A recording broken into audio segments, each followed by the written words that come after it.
आपण बघितलं ज्या पोलिसांवर कायदा आणि सुव्यवस्था राखण्याची नागरिकांचं संरक्षण करण्याची जबाबदारी आहे त्या पोलिसांनीच हा प्रकार केल्याचं समोर आलंय। संशयित पोलिसाला आता ताब्यात घेतलं आणि पोलीस पुढचा तपास करतायत।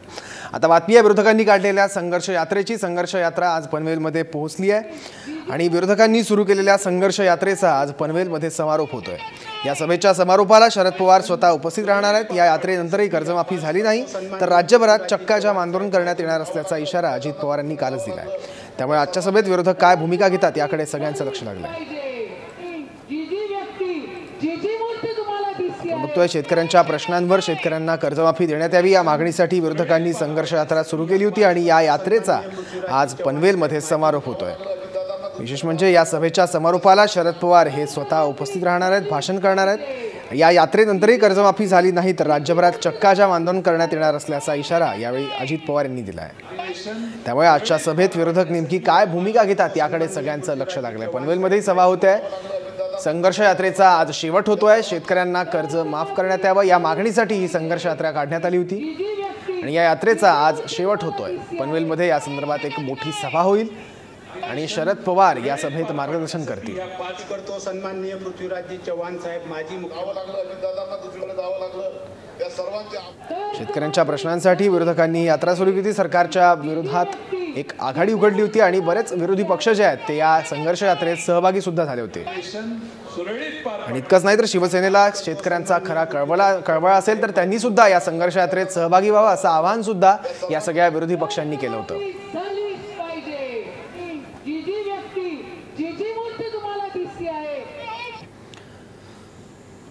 याबद्दल आणखी माहिती घेण्यासाठी आपला रिपोर्टर शैलेश तवटे आता आपल्यासोबत आहे। शैलेश, विरोधकांनी काढलेल्या संघर्ष यात्रेचा आज समारोप होतोय, नेमका कशा पद्धतीने हा समारोप होतोय आणि पूर्ण कार्यक्रमाची रचना काय असेल? नक्कीच सौरभ, 29 मार्चला या संघर्ष यात्रेची सुरुवात झाली। चंद्रपूर जिल्ह्यातून ही संघर्ष यात्रा सुरुवात झाली आणि आज पनवेल येथे या संघर्ष यात्रेचा समारोप आहे। पनवेलच्या मिडल क्लास सोसायटीच्या मैदानावर आपण आहोत आणि या ठिकाणी आपण बघू शकता की जय्यत तयारी सुरू आहे।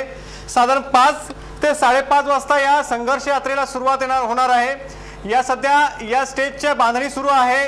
कार्यकर्ते या ठिकाणी जमत आहेत, नेते सुद्धा काही पनवेलमध्ये कळंबोलीमध्ये या ठिकाणी येत आहेत आणि अगदी 5:30 वाजता या संघर्ष यात्रेच्या भाषणाला सुरुवात होणार आहे। काँग्रेस असेल, राष्ट्रवादी असेल, शेतकरी कामगार पक्ष, समाजवादी पक्ष या सर्व पक्षातील म्हणजे विरोधी पक्षातील सर्व दिग्गज नेते शरद पवार देखील सुद्धा या सभेला असणार आहेत आणि यांचं मार्गदर्शन असणार आहे। म्हणजे नेमकं संघर्ष यात्रेच्या निमित्तानं असलेल्या या शेतकरी बांधवांना काय समस्या आहेत या संघर्ष यात्रेतून मिळालेल्या आहेत ह्या सगळे देखील या माहिती मिळणार आहे। आणि या सगळ्या संपूर्ण आयोजनाबद्दल माझ्यासोबत काही इथले नेते आहेत, ते आपल्याला माहिती देत आहेत की कशा पद्धतीने इथलं नियोजन आहे। काय सांगतील, काय सांगाल महेंद्र करत, कशा पद्धतीने इथलं आयोजन करण्यात आलेलं आहे, कसे बांधणी केली, किती वाजता कार्यक्रम सुरू होणार आहे? तर साधारण 5 वाजता हा समारोपाचा कार्यक्रम सुरू होईल। आज 1500 किलोमीटरची ही संघर्ष यात्रा करून आज नेते इथं पोहोचत आहेत। साधारण 8 ते 10 हजार शेतकरी बांधव इथं जमणार आहेत आणि ज्या पद्धतीनं आपण ही सुरुवात केली का शेतकऱ्यांना कर्जमाफी झाली पाहिजे, शेतकऱ्यांचा जो सातबारा आहे तो कोरा झाला पाहिजे आणि याच्या संदर्भात आपण विधानसभेमध्ये मागणी केली असताना 17 आमदारांचं निलंबन करण्याचं काम त्यांनी केलं आणि अशा प्रकारे शेतकऱ्यांचं 19 आमदारांचं निलंबन त्यांनी केलं आणि शेतकऱ्यांचा आवाज दाबण्याचं काम केलं। आज जी चंद्रपूरपासून ही यात्रा सुरू झाली, आज त्याचा सांगता समारोप फार मोठ्या प्रमाणावर होत आहे आणि याच्यामध्ये शेतकऱ्यांना जोपर्यंत न्याय मिळत नाही तोपर्यंत सर्व पक्ष याच्यामध्ये काँग्रेस आहे, राष्ट्रवादी आहे, शेतकरी कामगार पक्ष आहे, याच्यामध्ये आपण बसप आहे आणि सर्व पक्ष याच्यामध्ये एकत्र आपण येऊन लढत आहोत आणि याच्यामध्ये शेतकऱ्यांना जोपर्यंत न्याय मिळत नाही तोपर्यंत आम्ही स्वस्थ बसणार नाही आहोत। किती वाजता सभा सुरू होणार आहे, कोण कोण नेतृत्व इथे येणार आहेत, काय सांगा?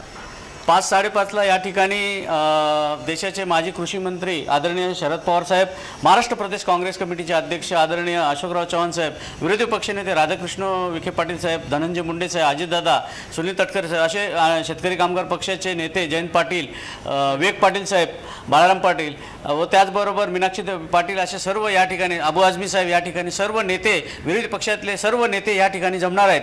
आणि आमची या ठिकाणी प्रमुख मागणी आहे, ज्याप्रमाणे UPA सरकारने 2008 मध्ये 70,000 कोटी रुपये शेतकऱ्यांचं कर्ज माफ केलं, त्याच धर्तीवर या ठिकाणी या BJP सरकारने माफ करावे अशी आमची प्रमुख मागणी राहील आणि ते जोपर्यंत आम्ही शेतकऱ्यांचा सातबारा कोरा होणार नाही तोपर्यंत हे आंदोलन चालूच राहणार आहे.